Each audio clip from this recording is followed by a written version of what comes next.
How much do you know about New Zealand literature? Yeah, me neither.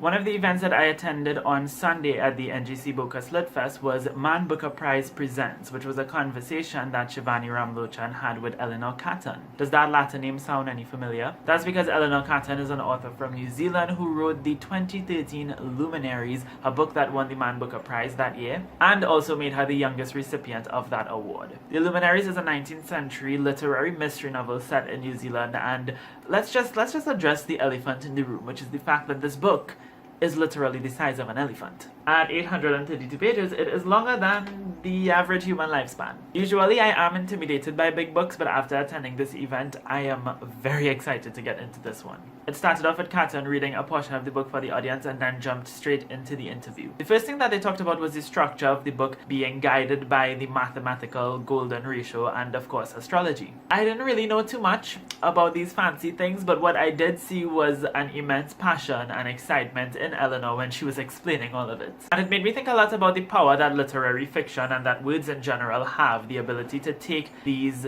very concrete and rigid ideas and concepts and translate them into a very long narrative. I think that speaks to innovation and creativity, and that's probably one of the main reasons why she won the award for this book. Shivanee also asked her about her age. Being the youngest ever recipient of this award comes with the question as to whether a writer's experiences should inform the caliber of their work. The great disadvantage of being published young is that you haven't read very much and so you don't know how much of a cliche you are. But then I think that there are advantages too. I think that there's a kind of a certain bullheadedness and kind of bravery about being young that you do lose as you mature. The whole concept of adolescence is such a modern invention that it's kind of strange to be asked if somebody says, do you feel young? And you say, well, I've never been older than this, so I don't really know. I mean, answer that question.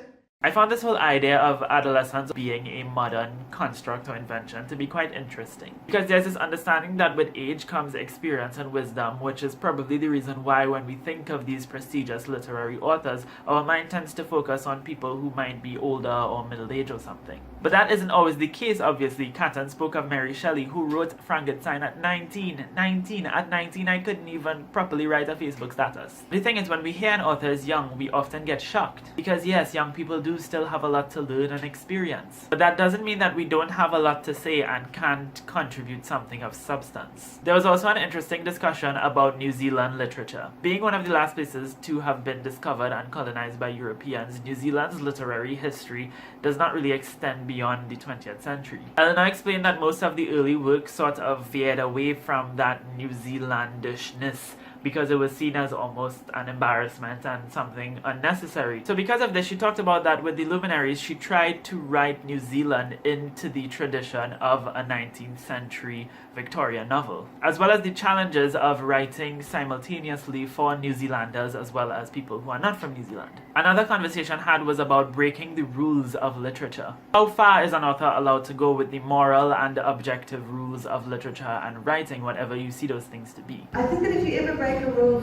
because you want to be a rule breaker, your reader will never like you for that. There's no reason for it. But if you have a reason to break a rule, then by all means, because I don't think anything is sacred. The last thing which actually came up in the question and answer section had to do with the divorce of plot from literary fiction, which typically is supposed to be more character-driven and theme-heavy. But Eleanor made a good point in saying that these two things don't have to be mutually exclusive.